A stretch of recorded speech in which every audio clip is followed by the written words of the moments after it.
Hey guys, Travis John coming at you with another Diablo 4 video. All right, on this video, we're gonna go ahead and we're gonna break down what is considered an upgrade, what isn't considered an upgrade, kind of what to look at from a high level to what to look at a more lower level to makes more sense for your build specifically, as well as just in general. I've heard a lot of people go, well, I mean, if it just has higher arrows or just if it has green on it, it's got to be good, right? Or if it's a higher item power, it's got to be great.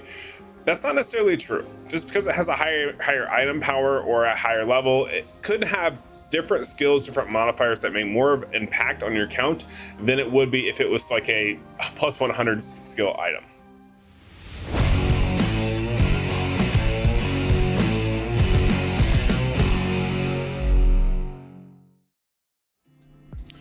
All right, so let's go ahead and let's dive into this. That way we can better explain what I mean by when you should be swapping out gear, what makes sense, what doesn't make sense, what is considered an upgrade, right? So first things first, you really need to start with a simple thought of, okay, what is my build? Also, what am I playing? Am I hardcore? Am I softcore?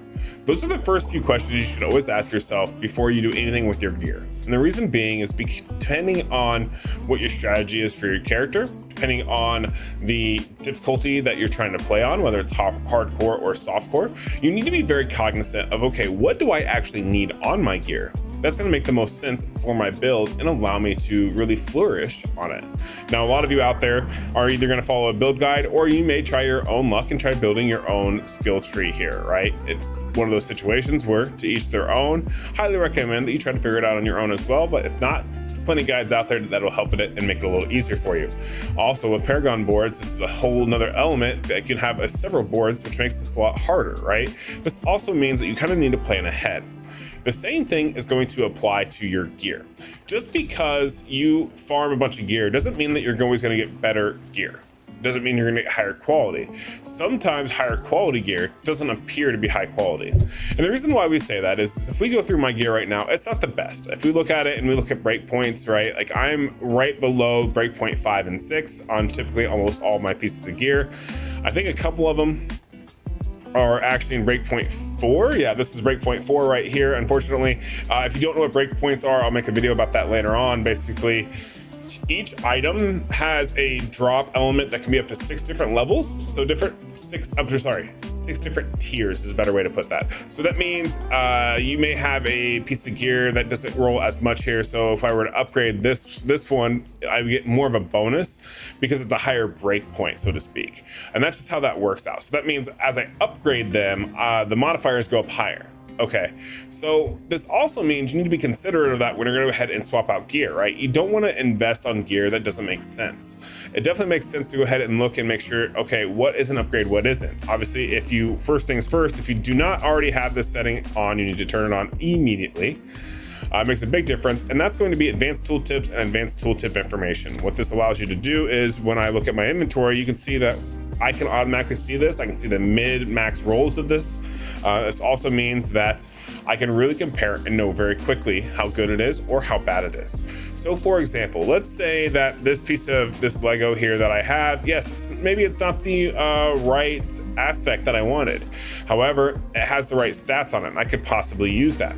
There's a few things to look at. First things first, notice that this piece of gear here, even though it says armor, it's minus 14 in armor. Item power is about the same. The other one's 684, this one's 685. Notice all the green. So does that mean it's an upgrade or is it not an upgrade? So let's break it down. So you can see here, while injured, your potion also grants 30% movement speed for plus 2 seconds. This is going to be green because on the left-hand side, you can see that that's not what that one does, right? It's 26%, not 30%, and it's maximum life as a barrier. That's a barrier one, which could be very helpful for other builds that will synergize, right? So you need to keep that in mind when you're moving from piece to piece. These aren't all the same. Same thing with all of your prefixes, right? So you have prefixes and suffixes. Man, why do they do that? I don't really understand. Just call it stats, call it a day.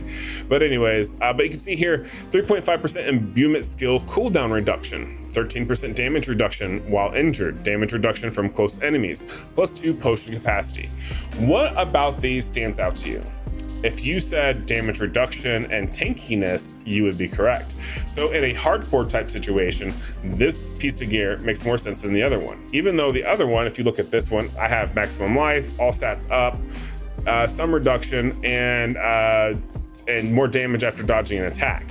However, if you look at the other one, I get more reduction of damage, and that's probably going to play out a little bit better for me, especially the close enemies if I were playing hardcore. Also notice that you get +2 potion capacity. What does this do for you? This literally would bump you up to 11 potions instead of 9 if you've already completed up to the World Tier 2 on all of your renown. Now, things like this is what you kind of have to think of and be cognizant of when you're trying to figure out what makes sense, what is an upgrade and what isn't. In this case, for my particular build, this one doesn't make any sense for me to go ahead and take, so I'm gonna go ahead and nixnay it. We're gonna keep moving on here. Notice this one says it's +62. Okay, so does that mean that I should be using that one because it's +62 damage? Now, don't get me wrong, the damage is very impactful, and weapons are kind of a hard one to really play into that because it is a weapon, right? Those are always the main, like, where your meat comes from your damage. So 62 is kind of significant.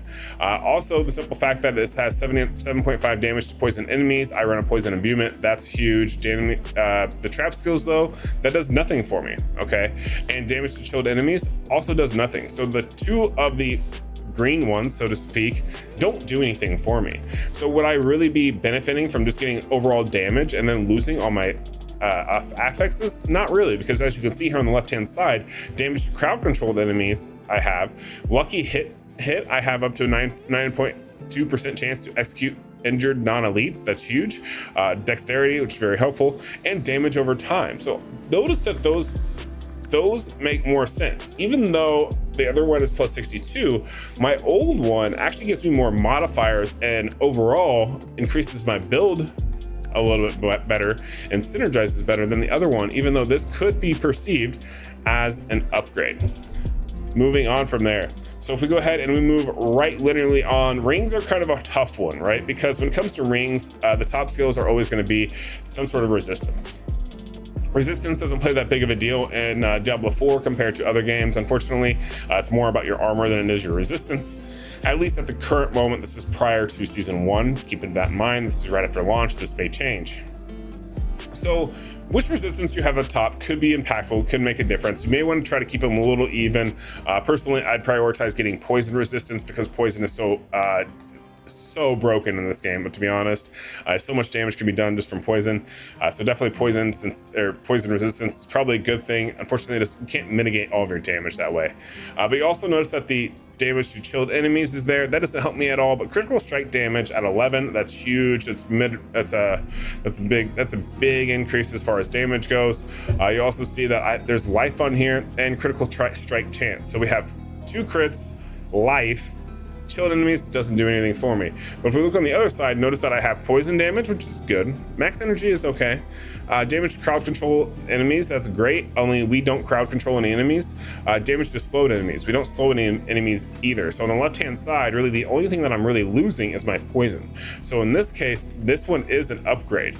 Now, it's not that high of an upgrade because it is breakpoint 5. It'd be really nice to get breakpoint 6s, but I could take this one and make sure that I go ahead and put the correct aspect on it and utilize it and upgrade it. It would be considered an upgrade, and that's exactly what I would do. Now, basically, you need to take everything that I just told you, and you need to apply this for all of your yellows that you pick up. It does not matter necessarily that if it's a sacred, or if it's ancestral, or if it's just a plain old yellow. Because at the end of the day, you're going to make it a legendary, and as you can see with your aspects here, you can make them a sacred. You can make them just a straight up legendary. There is a difference, obviously, and this allows you to make up a little bit of that difference. So definitely keep that in mind. So you always want to look at all of these. Now notice this one right here, armor plus 11. It's got to be an upgrade, right? Item power is higher. Makes so much sense. It's got to be the one. No, it's not, because it's +2 ranked caltrops. It's 17 movement speed for 4 seconds after killing an elite monster. It's intelligence. All of those stats don't help my build. They don't help it because, one, you should never be prioritizing anything after an elite kill because that eliminates and very narrowly focuses your champion and your character's build. For 2, none of these modify anything else. So even though this could look like an upgrade, it's not an upgrade. So we would definitely make sure that we trash that one, so that way we don't get baited. Over here on the right hand side, we're not going to argue this one at all. That one is kind of a downgrade as well. But like this one here, this is another upgrade. Now, is it really an upgrade? This is a little bit better, but not, at the end of the day, it's not the perfect one because it's damage to stun enemies. You do want to be somewhat selective when saving these, and it also makes sense to maybe put them in a corner or pay attention. So also something to keep note of is, notice that I don't have a socket on this one, right? So let's say these were neck and neck, right? Let's say we were neck and neck on those 2 here, but this one had a socket. At that point, that could be another deciding factor for you to say, yep, we're gonna go ahead and take that one and upgrade it. For me, generally speaking, not a whole lot of times, because the sockets, even though they do help you a lot with damage, I'm not gonna downplay that, or armor, or the rubies help a lot with that HP. They're not the end of the world if you don't have them, if you're not utilizing them. They do help. They are very important to your account. Definitely do not discredit your gems. However, I would not get and go super far out of my way to make sure that I have a socket in each one of these. It is helpful, but it's not that helpful. Moving on from here, basically we could go through all these gear, and this is basically one full inventory after doing Hell Tides. I got all of these legendaries from one Hell Tide event actually. So as you can see here, that's 1, 2, 3, 4, 5, 6, 7, 8, 9, 10, 11, 12 legendaries and 1 Hell Tide. That's farming for an hour. So that's super helpful, super impactful. But that also means that you guys, the viewers, if you're going to do Hell Tides, you're going to get a lot of these. So that means you're going to have to process and kind of go through the same thing that I just did with you to really understand what makes the most sense for your character. If you could do enough damage, if you're not going to do enough damage, is it an upgrade? Is it not an upgrade? All these things really have to be taken take a look at and make sure that you understand, okay, yes, this is good or this is bad. All right, let's go ahead, and that's going to do it for this video. I hope this helped you guys a little bit with figuring out how and what is an upgrade when it comes to Diablo 4 and what's not. Basically, don't get baited by just seeing the green there. Definitely pay attention, turn on those extra settings, that way you can see everything, all the stats. It'll help you out tremendously. That's gonna go ahead, and that's gonna do it for this video. Hope you guys enjoyed. If you did, please make sure to like and subscribe, and I'll catch you guys in the next one.